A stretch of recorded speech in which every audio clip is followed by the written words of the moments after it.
So, well, I think we'll make a start, because it's 12:32. My name's Jonathan Tame. I'm the director of the Jubilee Centre here in Cambridge, and we have put on this event around the publication of a new report called Money Won't Fix Everything. And it's got some great themes which we're going to explore during this hour together. I'm not really going to do anything more than introduce Ross Hendry, who is going to chair the rest of the event. So Ross is the CEO of Spurgeons Childrens Charity. That's his day job, but he's also one of our trustees of the Jubilee Centre, and also of the Family Matters Institute, which is an older charity that's been going for about 30 years.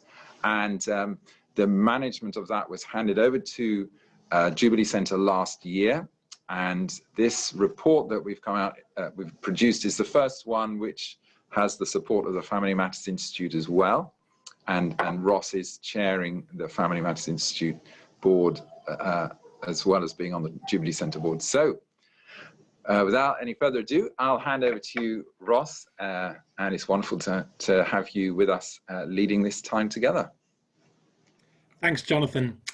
Well, welcome everybody. Thank you very much for probably giving up your lunch hour or some time at lunch. I think we're in for a really interesting hour, and I am quite keen as chair of today's discussion to keep it to 1 hour in terms of the formal contributions.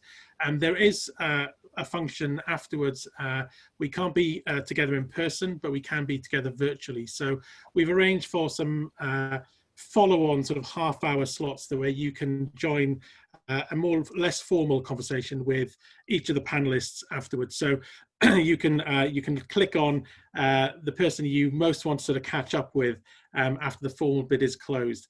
Broadly speaking, we're going to try to keep to this an agenda where I'm going to do some introductions, then hand over to Matt to summarize his report and the key conclusions from his report. And then I'm going to bring each of the panelists in and also sort of take a few minutes myself to answer this question, which I think is at the heart of Matt's report, which is to what extent do you see family relationships as a key factor contributing to poverty in the UK? Then after those sort of 5-minute contributions from each of the panelists, we're going to have a bit of a less formal, sort of maybe sort of more organic conversation for a few minutes before opening up to a Q&A for you guys to engage and participate in this as well before closing at 1:30. I'll say a bit more about how you can engage in the Q&A in a little bit. But for now, just wanting to introduce our speakers. And starting with Frank. Frank Young is political director at the Centre for Social Justice, which he joined in 2015. Before that, Frank worked for a leading public affairs agency, helping major sort of clients engage in the political system and sort of thinking about large infrastructure projects in particular. Before that, Frank worked for the Conservative Party, managing some of the high-profile election campaigns in that period. And before that, Frank's background is graduating from the University of York, where he read social policy. And as you know, the Centre for Social Justice has been a very prominent right-of-centre think tank, engaging in lots of the key social issues that face the country.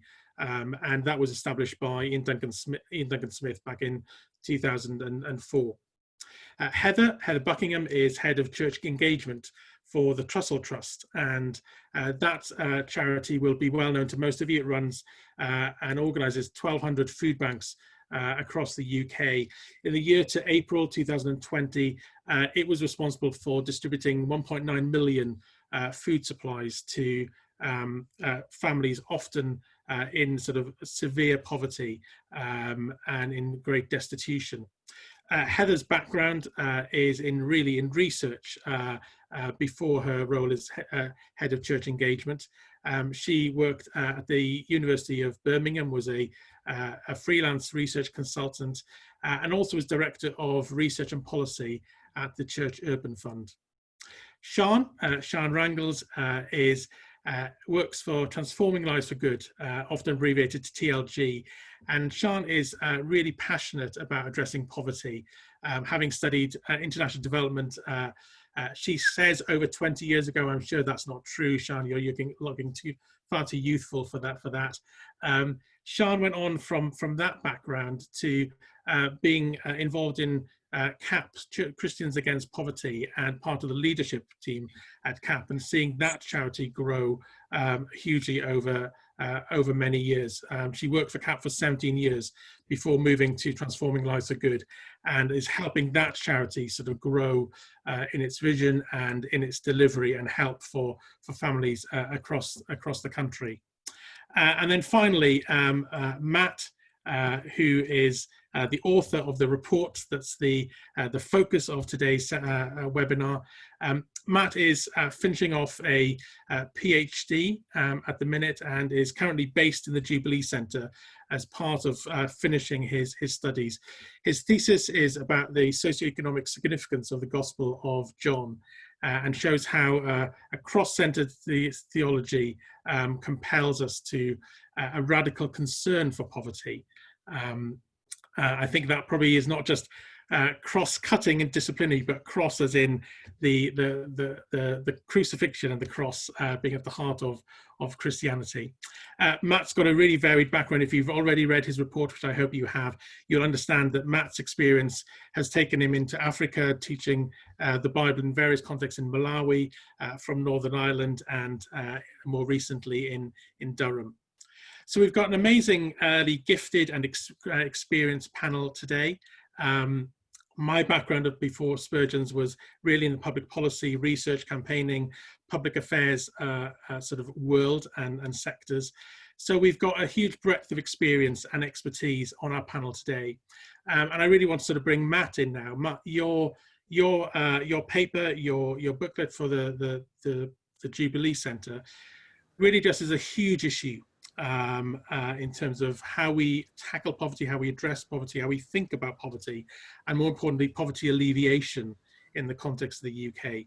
So over to you, and thank you for writing the report, and over to you now with the great challenge of trying to summarise that and its key conclusions in what I have down as 5 minutes. So over to you, Matt.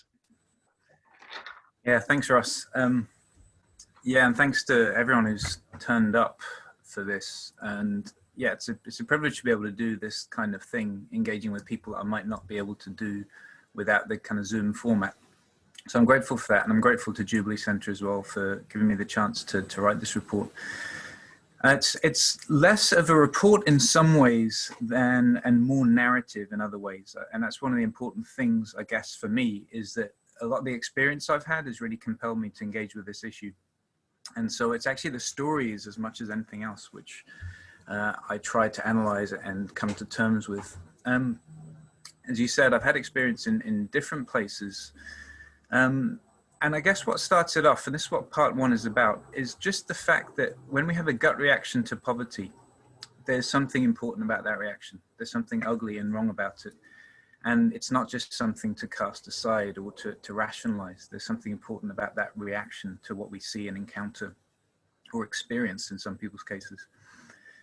And I've put two pictures at the beginning of the report. One is the one that will be more familiar to older members of the audience, which would be the Live Aid concert back in the 80s, which was a huge response to the Ethiopian famine, which was driven especially by Sir Bob Geldof. And the other picture is a report by a UN figure called Philip Alston, which was written a couple of years ago, which actually shifted the focus of poverty to the UK and exposed a situation that many would not have been thought to be possible in the UK itself. And the gut reaction that both of these men seem to have is commendable, it's important. But what I noticed about both of these things is how they ended up neglecting certain key relationships that were driving poverty. In the case of Ethiopia, there were political relationships, which drove the famine there. In the case of the UK, one of the key factors actually has been the breakdown of families, which has exacerbated the problem of material poverty. And so what I've done is looked at a third picture of poverty, which is really just from a friend of mine experience that he's had of living on the street. And experience of living on the street is probably the most common way most people in the UK encounter poverty. It's something that everyone will have seen one time or another, or even experienced yourself.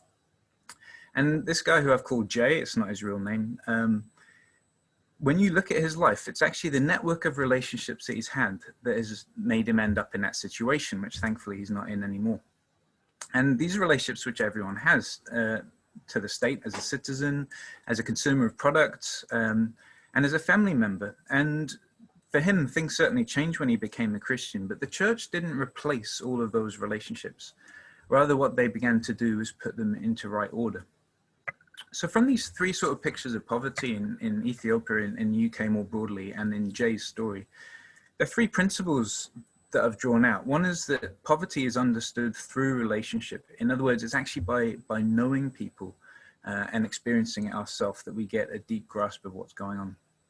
Secondly, that relationships should be understood holistically.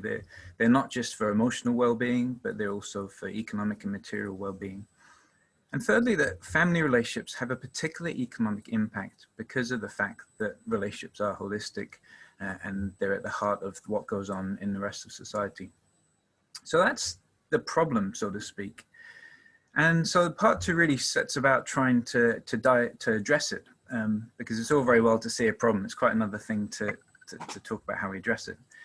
And if you look at the diagnosis of poverty, especially by bodies like Oxfam or the UN, they tend to downplay family as a factor. And even Conservative Party policy, although it's traditionally a family party, in reality, there's little that actually prioritizes family as an economic factor. And even though the word economy originally comes from a Greek meaning household stewardship, really, it's something that's been neglected in most thought of economists as well. And if we look at the Bible, it actually gives us this huge, holistic, big picture response to the way in which we see poverty playing out. It begins with God himself, and God's a relational being, and even revealed in family-like ways as Father, Son, and Spirit. And so the purpose of creation is to be in relation to God and to one another. Now, this is set out, and part two is quite a lot about the biblical material. This is really set out in Torah, how this was supposed to work, which is the way that Israel was supposed to be constituted as a society in relation to God and to one another and to the land. And if you see the way that this plays out in the Old Testament, one of the key things that goes wrong is actually that relationships are disregarded, and especially under Solomon, for example. He wants a harem with hundreds of women. He ends up worshipping other gods, and the economy begins to be driven by a pursuit of exotic luxury, really, rather than holistic well-being of the populace. And after decades of this kind of leadership is where you get this very strong prophetic critique that lambasts Israel for its token religiosity and the disregard for the weak and poor. Those two things come together, the disregard for God and the disregard for the weak and the poor. And the situation is hopeless. It's not just a case of fixing it with some extra cash. So how does the arrival of Jesus change things? And here I want to make clear that Christianity is not about making everything on the spiritual plane or creating a group of self-contained nuclear families who just go to church and do their jobs. Those are caricatures of Christianity. They don't really fit what's happening in the New Testament. Yeah, Jesus is concerned for our relationship to God, but when he died on the cross for our sins, it included sins committed against others. So turning to follow Jesus as Christians involves not just loving God, but also loving our neighbor. And the paradigmatic story of that is the Good Samaritan, of course, who cared for an injured man's physical and economic needs. And there's actually nothing in the Bible, on the second point, either Old or New Testament, about nuclear family being a self-contained unit. Mother, father, kids, of course, are key to the social vision it has. But they're always connected to the extended family, and also that households are generally open to wider community. There's no actual word for family as such in the Bible. It's household, which nearly always included those who are not blood relations. So on to part three of the report, which tries to look at how these principles actually apply in different areas of life.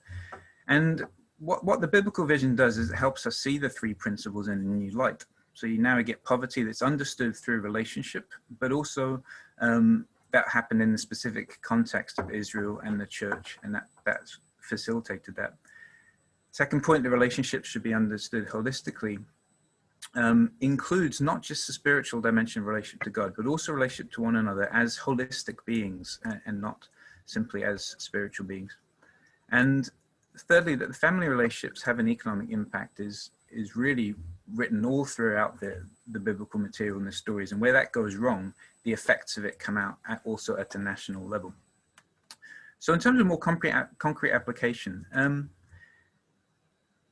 firstly, in households, in the domestic sphere, people already realize holistic care is necessary. Nobody treats their kids as if you can raise them just by reading wisdom to them or reading Bible verses to them. Everyone knows you have to care for the whole person. But I would just emphasize that care needs to be thought of more explicitly and more directly as an economic contribution. Of course, because it's the home that economic culture is established, and in terms of people going out into the workforce and labor force, the way in which they do that depends to a large extent on what's been their home formation. Secondly, for churches, really teaching and modeling the kind of biblical vision that I've set out is key. I mean, families shouldn't be disregarded, making just a church community which disregards family units, but neither should they be so valorized that those outside of families somehow feel less able to participate in the relationships that God has planned for people to have. And finally, at policy level, and this is the last thing I'll say, government and ruling bodies are able to facilitate household relationships and certainly to promote them. And specifically, there is this thing called the family test, which was brought in by the Conservative government, which is supposed to test every single policy in terms of the impact it has on families. But this hasn't really been applied with much rigor, and certainly not in the case of economic policy. And that would be the main thing that would be emphasized, I think. But I would also want to say that although governments certainly can and do help directly their citizens in emergencies, they cannot replace family structures. And when that happens, you end up with passive subjects, really, who are dependent on the state rather than active citizens who are able to act collectively. And it ends up replacing God with the state, which is a natural drift for people who are constitutionally geared, as we are, towards worshipping someone or something. So that's where I'd like to conclude, Ross. Thanks. Matt, that's great. Thank you. That's set us up really well. I would sort of make sure that I do tell people that that's not a replacement for reading your paper and your pamphlet, but it's a really good summary. I think there's a real richness to your pamphlet, not just in the depth of the arguments that you make, Matt, but also in the stories that you bring out to highlight some of those as well. So thank you for that overview and summary. What we want to do is pick up sort of, first of all, at least, that key point around sort of the importance of family, or maybe as you put it, Matt, household relationships in thinking about poverty. So what we've done is set each of the panelists the question of, to what extent do you see family relationships as a key factor contributing to poverty in the UK? To what extent do you see family relationships as a key factor contributing to poverty in the UK? Frank, what do you think? Thank you very much. Well, anybody who is sort of familiar with the work of the Centre for Social Justice will perhaps be unsurprised that I will just answer that question very simply by saying it's incredibly important. And I'm firstly grateful to the Jubilee Centre and Family Matters Institute for publishing Money Can't Fix Everything. And I think in that title, there is an important starting point for any conversation or reflection on poverty in the UK and perhaps elsewhere, that if we genuinely want to be ambitious in tackling poverty, in changing lives, then I think we do need to look beyond poverty lines, single poverty lines, and just simply looking at the transfer of money as the only way to tackle poverty. That we need to look more broadly at the human condition, and within that you have isolated family relationships and the role of family too, which is, I think, equally important, and I'm afraid to say, and you alluded to it, Matt, in your remarks, rather rare in Westminster circles, in our sort of political discussion. There is, I think, an unnecessary sensitivity, almost a taboo around talking about families in policy and in our certainly in our central government policy making processes, which is totally out of sync actually with what the people think. And one of the things we have done at the Centre for Social Justice over a long period of time is actually just poll the public on their attitudes on these issues. And when we ask people, the great British public, on their attitudes to family breakdown and the role of family, actually we find an enormous amount of support for talking about family, addressing family. 3 in 4 adults, for example, agree with the statement, the proposition that family breakdown is a serious problem in the UK today, and governments should do more to stop families from breaking up. And to answer your question very directly, 81%, and this is a poll I think about 2 years ago, of adults think that stronger families are the key to reducing poverty. So those are 2 attitudinal stats that sort of underline, I think, perhaps the distance between policymakers and our political class, if you like, certainly in Westminster, and what is perhaps just considered sort of common sense, outside of Westminster. In terms of family breakdown as a pathway into poverty, I think in the UK we see, like so many things, a big gap, a big inequality between better off and worse off. In this country, about half of all children are no longer living with birth parents by the time they reach their GCSEs. But for children growing up in our poorest communities, that proportion have already seen the parents split up by the time they start primary school, which is something a lot of parents are experiencing this week. So that gives you a sense of just the sort of gulf between your family stability, family breakdown, between middle income, higher income families, and what's going on in poorer communities. And if you want to look at the relationship quality too, Relate, the relationship charity, have a very good barometer for relationship distress, and they estimate that 1 in 5 couples in the UK are in relationships that could be characterized as in distress. So I think just on those 2 stats alone, you see a really chunky public policy problem that deserves more reports like your own, and more discussion on what we can do to tackle this issue without a fear that this is an issue that veers into moralizing, or is going to get a particular politician into bother. I mean, I always point to David Cameron, for example, who talked about family quite a bit when he was Prime Minister. And I think he said something along the lines of families are the best sort of welfare policy we've ever created. And he managed not to get himself into too much trouble. So he's sort of broken a taboo there, where other people should lead.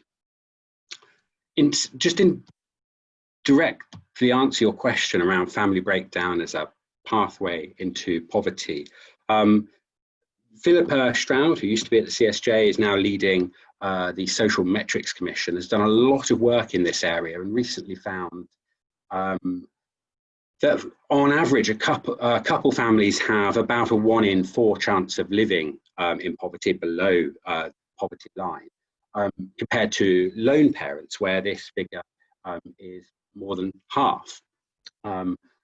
And the Department for Work and Pensions has calculated that when an adult leaves the household, that increases the chance of poverty by about 25%. So there's clearly a sort of pathway into poverty around families breaking apart. And I think it's important to recognise that things don't always start this way. And about 9 out of 10 babies in this country are born to couples who live under the same roof. About half of those are married at the point of birth. So something is happening that is leading to, I think, a really important poverty consequences here, which is why today's discussion is so important. But you were right in saying, Matt, in your opening remarks, that unfortunately this perhaps doesn't quite get the attention it deserves. Even the Conservative Party perhaps isn't doing as much as it could to tackle this issue. We calculated some time ago that the Treasury spends about £1 in preventing families from breaking up for every £6,000 responding to the consequences of that family breakdown, of which, I mean, you mentioned homelessness at the beginning, of which that will be a key component part.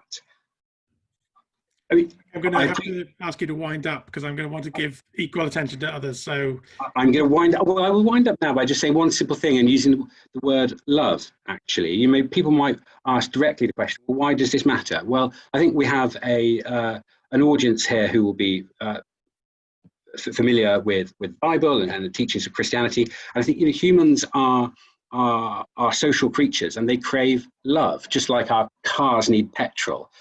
Families matter because we all need love, especially when we're young. And I mean, if you go into any sort of Westminster circle and start talking about love, I think people start to sort of fall off their chairs a little bit and look at you rather oddly. But I think most people on this call will understand their importance and why that really matters. So I've given you some very headline figures there on why this really matters as an issue, and there's plenty, I think, that we can do to tackle it. Great, thank you. Congratulations on your report. I'm very conscious that I've given quite a bit of time, Frank, to you there. Sorry. So I want to give attention to give equal sort of attention to Heather and Sian as well. So you may not have seen I'm waving a yellow card with a 1-minute warning. So Heather, I'll come to you, and I will try to be as generous with the allocation of time for you as well. So over to you. Thanks very much, Ross, and thanks to Jonathan and the Jubilee Centre for the opportunity to join you today. So in answer to the question that has been posed, I think clearly family relationships have a really significant impact on poverty in the UK, and they do so in a number of different ways. And Matt's report makes clear that one of those ways is that families function as economic units. They function as many other important things too, but clearly who is in your household, of what state of health they're in, what kind of education they've had, and other factors will affect the income that's coming into that family and that household, which clearly is one way in which family relationships impact on levels of poverty. The report also talks about how family can be a source of emotional well-being, or also a source of a lack of emotional well-being and physical well-being. And clearly families are also contexts in which people are nurtured and therefore have implications for what educational opportunities they have, the way they're encouraged to think about their education, and also the kinds of employment opportunities that people see as being open to them in the future. So we know, for example, that if you know someone who's done a job, it's more likely that that will cross your mind as something that might be something you could pursue in the future. If you've got a friend or a family friend who can arrange work experience for you in a certain area, it can expand what's possible in terms of your economic potential, I suppose. But I think we also need to be very careful when we think about the relationship between family life and poverty. And I guess there are a number of lines along which I think we need to exercise caution. And so the first is that we know that families have vastly differing access to resources within themselves. There are huge inequalities in health, huge inequalities in income and so on that we need to be mindful of when we're thinking about the potential of a family unit to kind of work its own way out of poverty, whilst obviously recognising that the agency and the creativity of those individuals is really important as something that is really valuable for them to bring to society. Secondly, I think we need to keep in mind that there's a two-way relationship between family relationships and poverty. So poverty also has an impact on family relationships. We know that money is one of the biggest causes of stress and arguments in couple relationships in the UK, and that applies across people in all different kinds of financial situations. And so we need to bear in mind how much greater that stress is when the arguments that you're having are about being able to put food on the table for your children, rather than where you might go on holiday or how many holidays you might go on in a year. And then I also think we need to be mindful that probably all of us have dysfunctional relationships of some sort within our family, and that things like family breakdown and domestic violence are things that happen across social grades. And it's actually often when those are compounded with poverty or compounded with very low income that their consequences are then to tip people over the threshold into a situation of destitution. And that is something that I just want to talk briefly about, because I think what we mean when we say poverty, it can, and rightly, can encompass many different things. And from a Trussell Trust perspective, one of the things that is of real concern to us is the levels of actual destitution that we're seeing in the UK. So Ross mentioned earlier that our latest statistics on the need for our food banks show that 1.9 million emergency food supplies have been given out by Trussell Trust food banks in the last financial year. Now that's something that we think we should, as a society, be desperately concerned about, and even more so because our research tells us that 94% of people using our food banks are experiencing destitution, which does mean that they are unable to afford two or more of the basic essentials in life, which are things like food, shelter, the ability to light your home, and those kinds of things. And so we are talking about real destitution in the UK context. And I think we'll, I'm sure, discuss this further later on, so I don't want to spend too much time on it now. But I think when we think about how we address poverty as a society, we need to think carefully about the division of labour between the state and the markets and the family and communities, and the church being part of all of those in different ways, about what the priorities are. And I think just in closing, one of the points that I want to emphasise is that whilst, if you like, the quality of family relationships certainly has implications for well-being on a number of different fronts. If someone is struggling to afford food and to afford, essentially, to survive, our sense is that the money that will enable them to access the very essentials of life is a prerequisite for those relationships to function in a way that is life-giving and enables people to have a chance to flourish.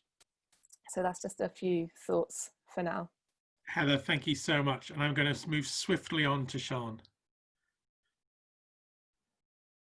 Great, thank you, Ross. That's great to hear from you, Heather, Matt and Frank. So thank you so much for inviting me to be part of the conversation today. I was really excited to be invited to be part of it. UK poverty is something that I've been passionate about for a long time. When I became a Christian when I was 12, I started reading the Bible, and straight away, one of the first things that struck me was how many times it talks about poverty in the Bible, and how much in the Bible there is a mandate given to Christians to speak up for those who can't speak up for themselves. And basically I was totally captured by how Jesus related to people in poverty. and how he cared about them, and how he responded to them. And I've basically been captured by that ever since. So it's great to read this report and to really hear from Matt about how he can see this vision of church being part of the solution. So as Ross said, I did a degree in international development 20 years ago, and I was really struck at the time by the complexity of poverty internationally, and over again in the different things that I do, I'm really struck by that in terms of UK poverty as well, the complex nature of it. And I do agree, I think family relationships is certainly a key factor and a key cause of poverty, but I really don't think it's the only factor, and there are quite a few key factors. And I think one key factor that I'd just like to mention is that I think that there's often a cycle of poverty. I'm sure I'm not saying anything that anybody would disagree with there. You see the same thing being repeated over and over again. And I think that's one of the biggest challenges we face as a nation, this cyclical nature. And that I agree with what Heather was saying, really, that strong family relationships, it seems to me, aren't usually enough by themselves to break that poverty cycle. One of the other things that I've noticed over the years that I've been involved with supporting people in poverty in different ways is that usually whoever you speak to, whether you speak to somebody I've worked with men and women who are homeless, I've worked with people who've come out of prison, and more recently I'm working with children who are struggling throughout the UK.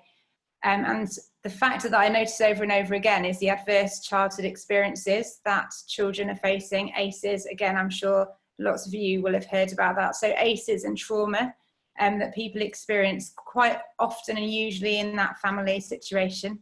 And I observe that that is something that can keep people in poverty for years if they're not addressed. And just recently, I've spent 10 years being involved in a church plant. We planted into a women's refuge. And then more recently, I've worked between 2 council estates. And we have a group of, a little youth group of local lads who come along to church. And really, tragically, none of them have a dad that's living at home. Lots of tragic circumstances there. But I do find it interesting that actually in their community, there is a sense of strong extended community. Families club together, they work together, they are amazing, I think, relationally and at sourcing resources for each other. But none of that has been quite enough to get these kids out of poverty. They're still living in it. And I also think it's interesting that looking at the situations that each one of those lads are in, all of them have been excluded from school at some point over the last couple of years. And this is kind of my experience at Transforming Lives for Good as well, and some of the issues that we're equipping churches to help children in these situations. So I love the fact that in the report, I think there's a real, it's very idealistic in its approach, it's very biblical, and I love that. But I think, as Heather was saying, I personally feel like there's a massive issue in our nation, and I feel that having policies that address family situations is not going to break the cycle quick enough. And there are 1.5 million children throughout the UK now that are entitled to free school meals because they're facing a poverty situation. There's over 4.6 million children living in relative poverty. And if you think about that being over a third of children in an average classroom, there's a third of those children who are living in poverty. It's just not okay as it is. And we need to do something quite quickly to address that. And I personally am not convinced that relationships by themselves are going to be enough to change that around. We know that a lot of those children who are brought up in disadvantaged backgrounds and deprived areas, they're 5 times more likely to be permanently excluded from school. If you're a Black Caribbean child, you're twice as likely to be permanently excluded than a white child. But then again, my experience would be that so often when you look at any of these situations behind this, there's adverse childhood experiences, there's trauma. And I believe that we really should be addressing some of those things. And until you address that trauma that people have experienced, then the whole thing replays over and over again. So I guess I wanted to bring to the table just the fact that to me it seems quite logical that you would try to address things early on and support children early on in terms of what they're experiencing. It's why I'm at Transforming Lives for Good. I'm passionate about it, but it's been my observation over the years that it's so key in addressing poverty in the long term, to be able to address some of these things that will just replay over and over again. It seems far more sensible to maybe try and put some more money into policies that would help people at these early stages in life, rather than, for example, having to pay money for prison sentences, and to help people when they're having to receive mental health support for years down the line, or methadone because they're addicted, but to kind of get to the root of the cause early on and as early as possible. Over to you, Ross. Oh, that's great, thank you. There's been there's been a lot there for us to digest and to mull over. I'm going to do two quick sort of notices at this point before answering that question myself in a slightly different way that I hopefully will stimulate a bit of discussion. The first notice is for all of you attendees who have been very patiently maybe engaging in the chat function, but desperately, I'm sure, wanting to come in. We do have a Q&A function, and it would be great if there are questions that you would really like to ask, or a question you'd really like to ask, to put it on that Q&A function within Zoom. So you'll see the menu bar at the bottom. Click there. Norman has already put a question in there. You can also sort of say if you want to prioritize or like that question. If there's a number of questions, I can't promise you, I'm afraid, that we're going to get through all the questions, but it'd be lovely to collect them and see if there's a way that we can respond, or maybe that you'd like to sort of carry it into the informal part after 1:30. But we will try to at least sort of tackle 1 or 2 or 3 questions if we've got time. The second notice is to put Matt on warning.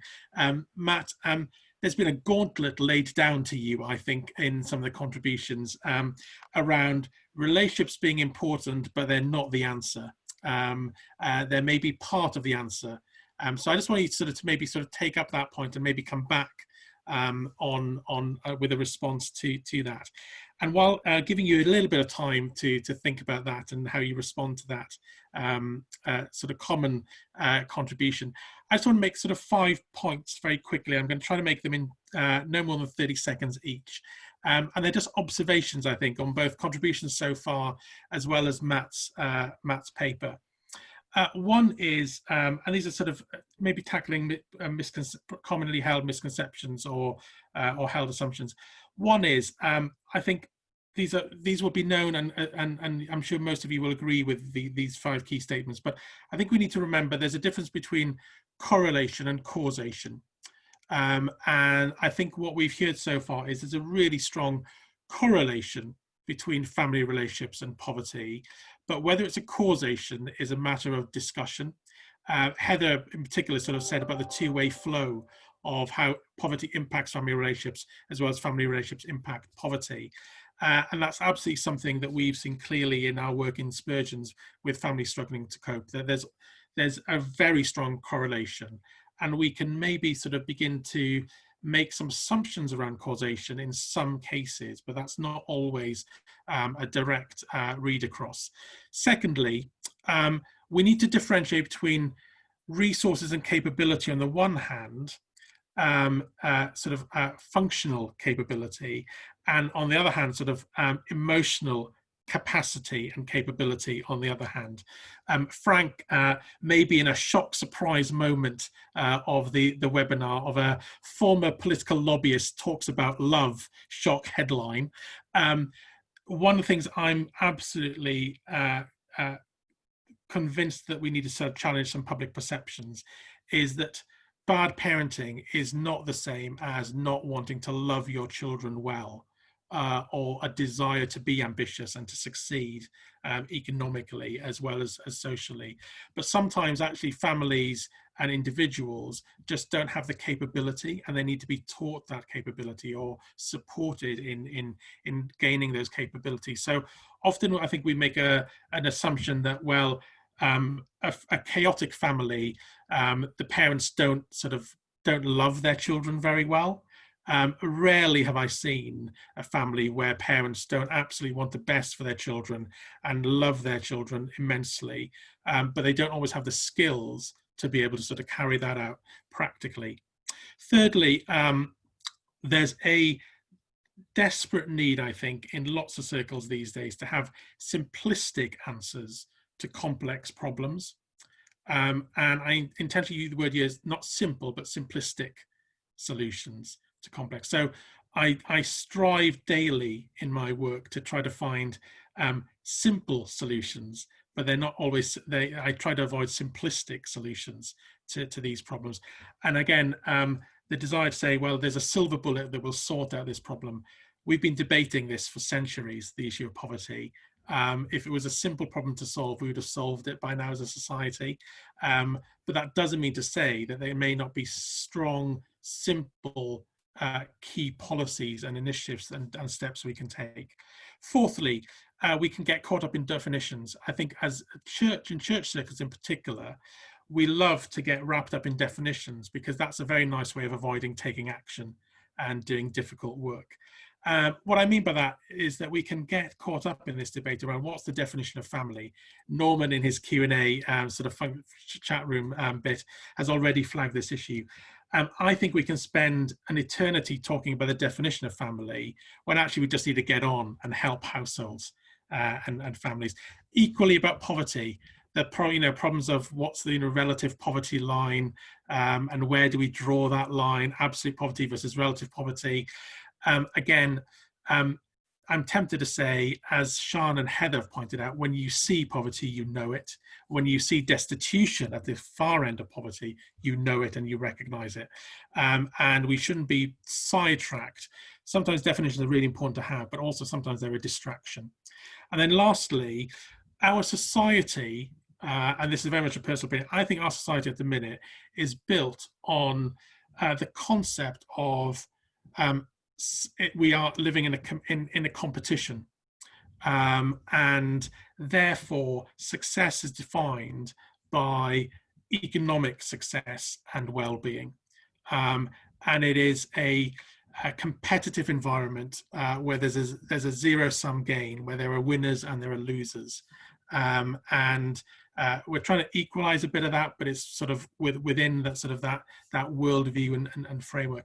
The Bible has a very different worldview to a world of competition and competitiveness. And Matt in his work has tried to draw out that worldview of relational worldview and a world of relationships where we can work together on solutions.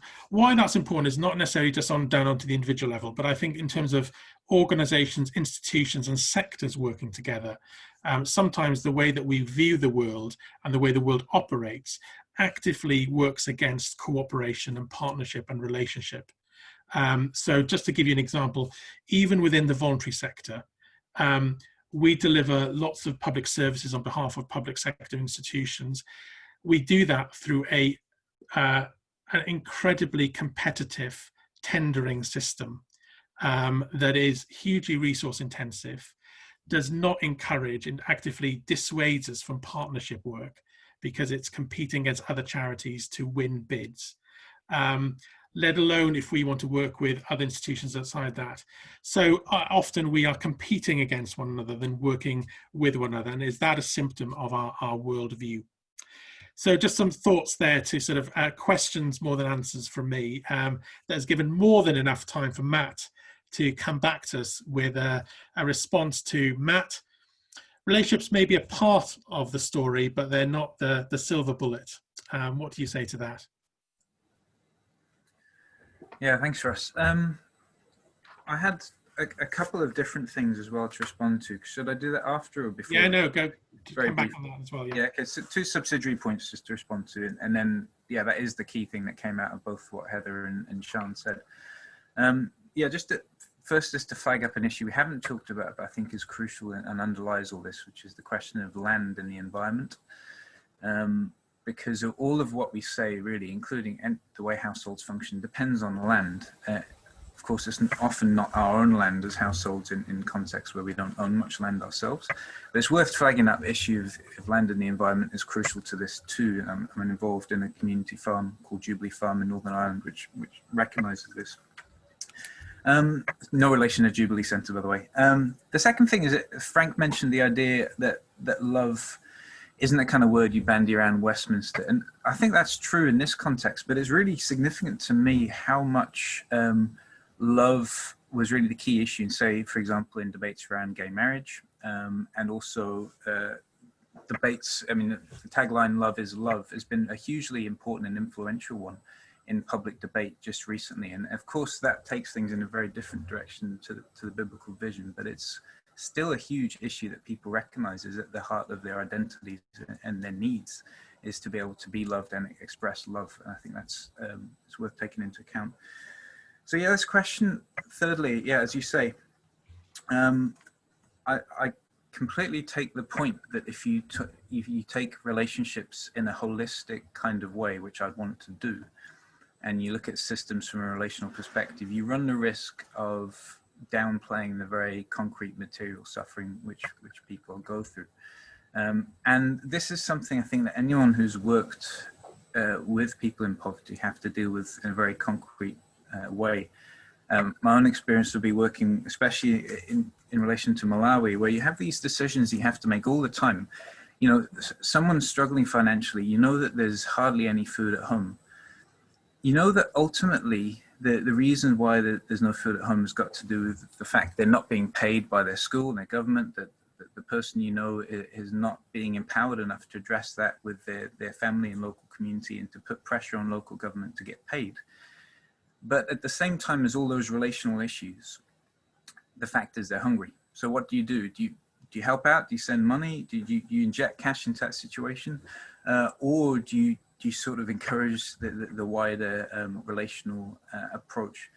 And it's just a very difficult question. I think it's just worth recognizing it's difficult. And I would never want to say that people who are in emergency situations shouldn't be helped, because we need to look at the wider relational systemic issues first. I think that's a mistake.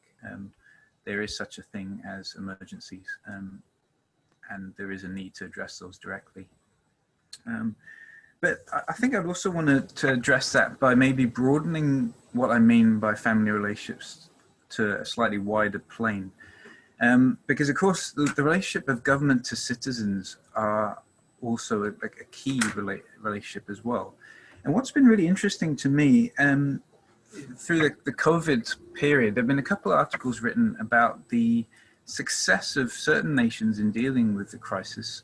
And part of that is the relationship of their leader to the people. And you get two have been singled out for this, have been Angela Merkel and Jacinda Ardern.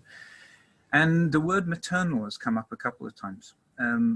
Nelson Mandela, one of the words used for him was the father of the nation. There's a sense that for governments and leaders to really care about citizens, some sense of, in a non-patronizing way, some sense of paternal responsibility in leadership is actually one of the things which makes a difference. And so I suppose in situations like we have now, where there are people who are excluded by the system, some of the kids that Sian was talking about, I know a lot of young people in that kind of situation, and it's true that even when relationships themselves start to improve, it's not a silver bullet for the poverty that they're in. But of course, if they were seen in terms of their importance from the governmental side, issues like where do you encourage companies to start plants and start jobs, and where do you encourage employment? How do you distribute opportunities to those who don't have the inside track on things like work experience that Heather mentioned? I think those are things which the government can take an active role in, and of course it's much more likely to happen if they have a deep sense of actually love, if you want to put it that way, for the citizens in their care. Great. Thanks, Matt. I am going to sort of, we've got very little time left. So what I'm going to ask is tweet length replies from each of our panelists. Looking at the Q&A, there's a question from Vicky, who's really fascinated to know Sian's story about the church plant. So Vicky, I'm going to tell you how you can sort of follow up with Sian in the 30 minutes after this webinar to talk about that. And Norman, I suggest that maybe you follow up with Matt about the definitions of families. What I want to ask each of you, particularly Heather and Sian, in terms of the work that your organisations and charities do with churches and the partnership approach you have there, is how do we engage different agents or institutions in this agenda, and seeing the complexity but the nuance and the importance of relationships in tackling poverty? Frank, you may want to sort of focus on government, up to you, and Heather, Sian, you may want to sort of focus on churches, but I don't want to predetermine your responses, but keep them to Twitter length responses, please. Frank, do you want to go first?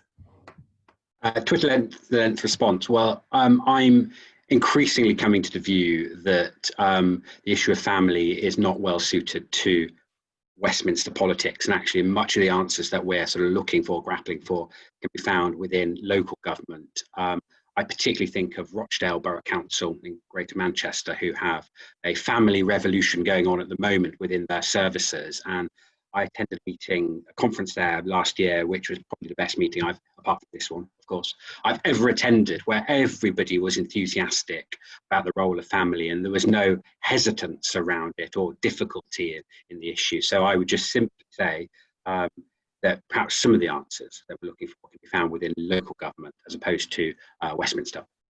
Great. Frank, if love was a shocker in your first contribution, somebody standing up for local government is almost equally shocking in your second contribution. Heather. Okay, this is quite a big challenge, a Twitter length response, but I think I would say that in terms of churches particularly, the questions that we need to be asking ourselves is, firstly, what does it mean to love in response to poverty? And then secondly, how is it within our gift to love in response to poverty? And as a bit of a spoiler, I suppose, my sense of the answers to those is that actually the church has it within itself to respond in a very multifaceted way, because love can both be worked out through our interpersonal relationships and through the structures and the policies of our society. And therefore part of the church's responsibility is to kind of keep holding those different things in tension with one another, and to keep asking the question, what does a loving society look like? What does a loving community look like? What does a loving economy look like? And perhaps translating those words into language that lands appropriately in those different contexts. But I think those are some of the questions that we need to keep asking. Great, thank you, Heather. Sian. Okay, Twitter length response is go on to www.tlg.org.uk, TLG's website, or the CAP website, or the Trussell Trust, or Home for Good, or Spurgeons. Go and see any of these websites. If you go on the TLG one and look for stories of transformation, and you will see how churches throughout the UK and individuals are utterly and radically transforming the lives of children in our country. And I just wanted to finish with a quote. There's a guy called Dr. Bruce Perry, who's an American psychiatrist and trauma specialist. And so I'm agreeing with Frank here. He said, relationships are the agents of change and the most powerful therapy. So I think that's what Matt's report is saying. And the church has got an amazing ability to bring relationships and bring change. I agree.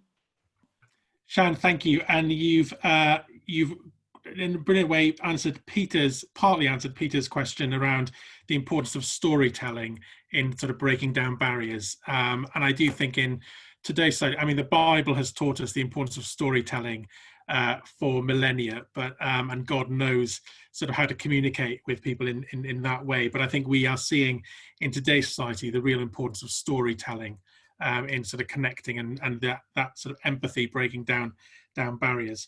I'm going to bring back Matt in for any sort of concluding remarks. Before I do so, just two quick things. One is, I did mention before, we're going to stop now in the next minute or so. But if you'd like to sort of, if you've got some time afterwards to hang on and want to sort of follow up the conversation with any of the panelists, I think Charlie, a member of the Jubilee Centre staff, is going to sort of put in the chat function some Zoom links where you can sort of follow through the conversation. We're going to sort of hang around each of the panelists in our own little Zoom area for about 30 minutes, so you can follow up with any one of us anything that we've we've said today. And also, lastly, many of you will be supporters already of the Jubilee Centre. It would be remiss of me not to sort of give a plug for the Centre for those of you who are less familiar with the Centre's work. There have been some questions already around whether the Jubilee Centre is UK-based or UK-focused. It is, but it also has an incredibly internationalist outlook with great links, not just across Europe, but the rest of the globe. But mainly the centre's focused on developing resources that address questions that are in the UK, but are obviously applicable in other countries as well. I'm a trustee of the Jubilee Centre and a massive advocate and supporter, because I think the centre is very little known, but immensely influential. I think it does incredibly important and great quality work, and Matt's is an example of that. I think the centre represents the best of Christian thinking in terms of wanting to be rigorous in research and thinking about topics of the day, public policy topics of the day, robust in the dialogue and engagement that we have with those issues, and maybe not the most fashionable, but radical in the solutions it's seeking, in terms of being creative and bold and non-partisan and constructive.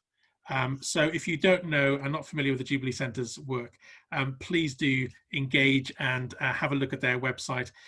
We live hand to mouth as a centre in terms of finances. So if you don't already support the centre but love the work, then please do think about supporting the centre as well.